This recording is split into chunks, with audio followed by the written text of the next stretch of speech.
si Perrault était entré dans un sex-club. Il était une fois, dans un établissement aux mœurs légères, une danseuse, aussi solaire que le jour, aussi fascinante que la lune. Sa beauté était si grande qu'on la surnommait belle. Une nuit, à peine avait-elle posé le talon sur la piste de danse que la musique se fit tonitruante, assourdissante. Les lumières se tamisèrent dans des nuances de rose et le brouhaha cessa. Tout le monde n'attendait qu'elle. Belle s'élança gracieuse et légère. Applaudissements à tout rompre, sifflements admirateurs. Depuis sa plus tendre enfance, elle aimait être le centre d'attention. Et ce soir, dans sa longue robe en latex rouge, le décolleté largement ouvert sur ses seins et les fesses à l'air, le public était tout à elle. Elle se déhancha langoureusement sur scène, exhibant fièrement ses attributs, se donnant sans concession à son fervent public. Elle le tenait, le maîtrisait. Tous tendaient une main pour la caresser, effleurer une cuisse, palper un sein. Ils se touchaient déjà. Quand elle décidait en avoir assez offert, elle rejoignait l'immense miroir dressé au fond du club. Elle se tenait bien droite devant lui, puis se cambrait, admirait sa beauté impériale. « Miroir, miroir, dis-moi qui est la plus sexy » dit-elle d'une voix chaude et grave. À ce moment, un savant jeu de lumière éclaboussa la glace, y faisant surgir un visage fantomatique. « C'est vous, ma reine, mais une jeune femme du nom de Blanche dépassera très bien votre rang, » déclara une voix informatique. Belle frappa alors violemment le miroir. Un bruit sinistre s'éleva, rapidement étouffé par une musique stridente. Belle s'avança alors sur scène face à son public. « Qu'on amène cette petite salope !» rugit-elle furieuse. Les lumières virèrent au bleu. Une frêle silhouette émergea des coulisses. Une jeune fille blonde, vêtue d'une robe blanche follement échancrée, se présenta devant la reine. Celle-ci n'eut qu'à tendre la main pour qu'une esclave lui apporte un fouet. Belle tourna autour de sa prisonnière, un sourire mauvais illumina son visage.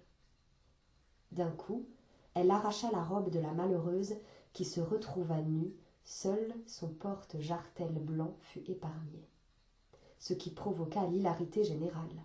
« À genoux devant ta reine !» ordonna Belle. La pauvre s'exécuta. « Rampe !» L'ingénue rampa vers la foule en délire. Les hommes ne pouvaient plus se contenir. Ils bouillaient, hurlaient, salivaient, véritables bêtes en rut. Quand Belle en eut assez, elle fit claquer son fouet sur les petites fesses blanches. Les porcs grognèrent de plaisir, en redemandaient. Alors elle recommença.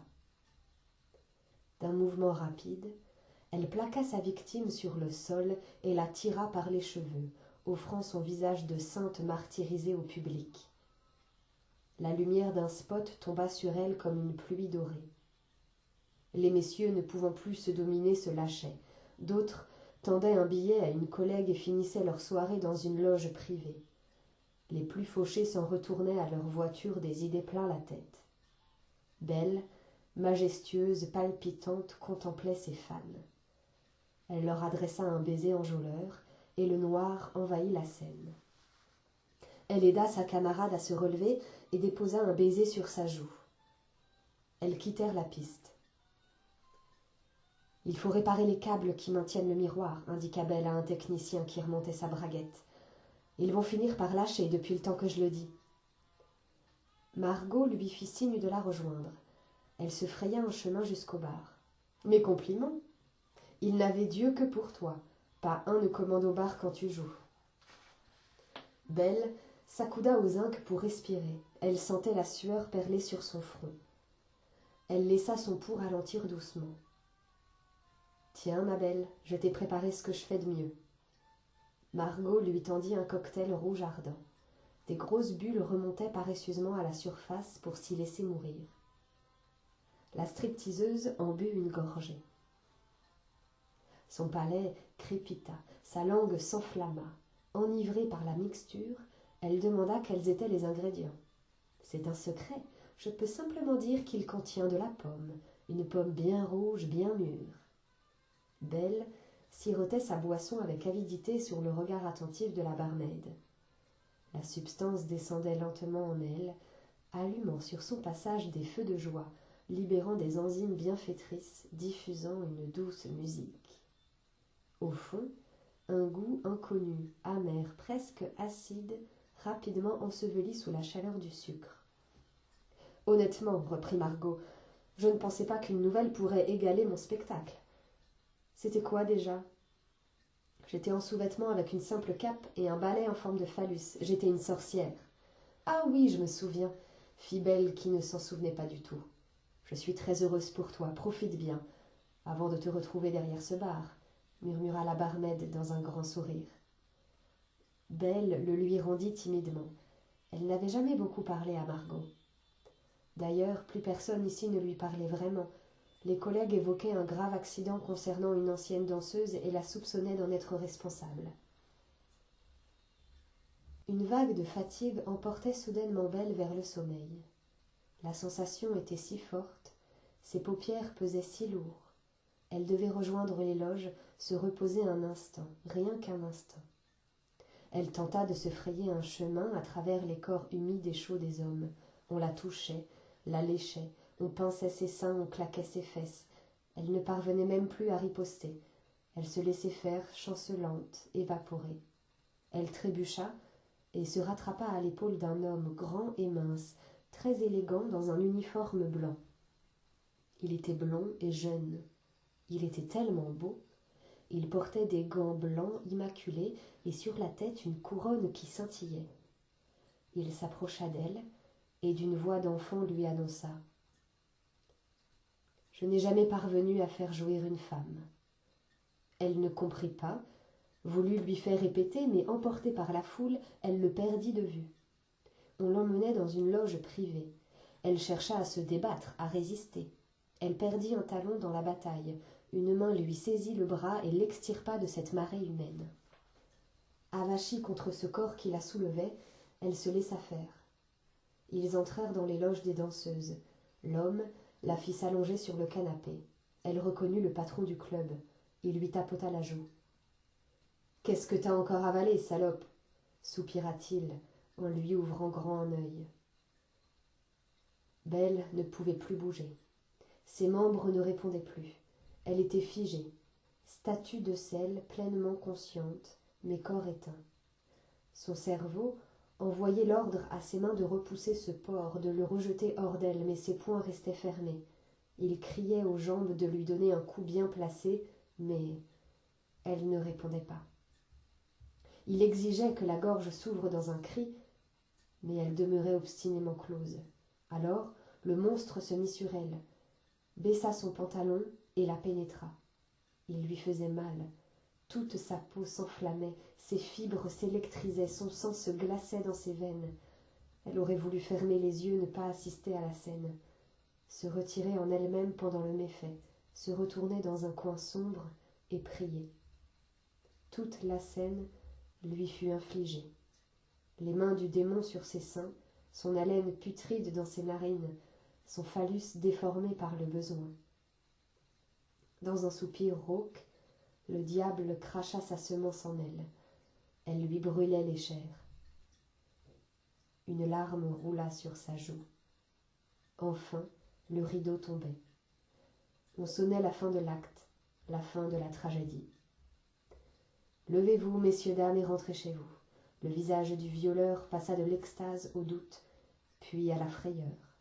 Il passa une main sur le cou de la victime, cherchant son pouls. Il tâta un long moment, haletant, pétrifié. Il abandonna, et d'un bond se rhabilla et déguerpit. Belle, allongée, le corps cassé, l'âme fendue, attendait sa fin. Elle attendit un long moment. Un jour, un mois, 100 ans, les yeux fixés sur la porte de la loge restée entr'ouverte, elle attendait son sauveur. La musique lui parvenait par faibles vagues, écho d'un écho. Isolée, perdue sur son îlot exilé de force, elle attendait un signe, une trace d'humanité au milieu de l'océan. Elle aurait voulu partir, s'effacer, mourir. Elle pensa à sa mère.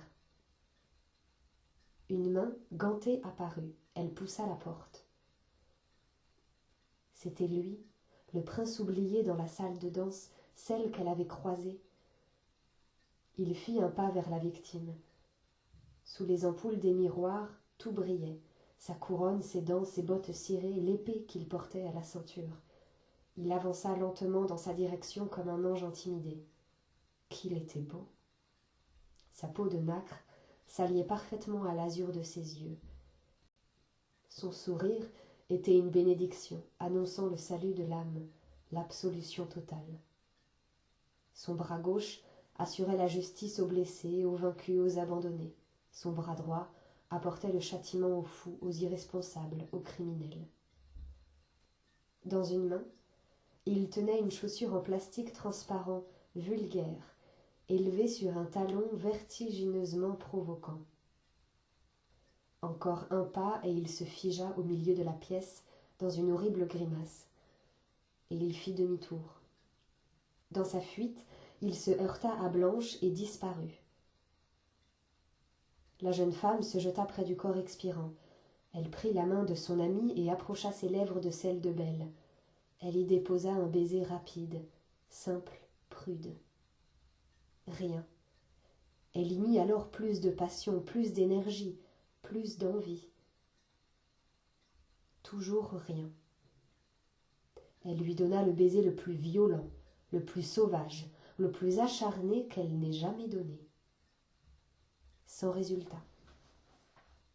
Les contes de fées ne sont que des conneries, conclut-elle déçue.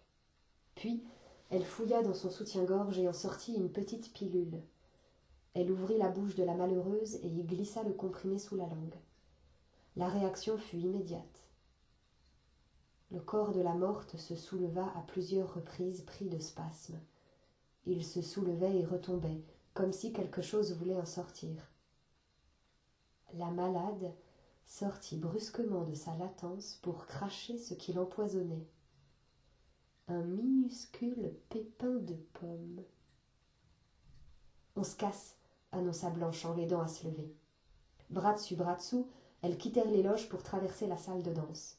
Belle, agrippée à son amie, marchait difficilement, encore assommée. Elle fendait la foule de clients obnubilés par le spectacle en cours. On les touchait et les caressait, on les sifflait et les applaudissait, on les adulait et les insultait. La montée des marches fut périlleuse. Accrochées à la rambarde pour ne pas tomber, elles remontèrent lentement. Parvenues au sommet, elles soufflèrent un instant devant la porte. Le terrier du lapin était écrit en lettres d'or. Une musique familière s'éleva soudain. Elles se retournèrent. Sur scène, une femme se déhanchait devant l'immense miroir. Margot, jubilant, euphorique, se caressait devant son propre reflet.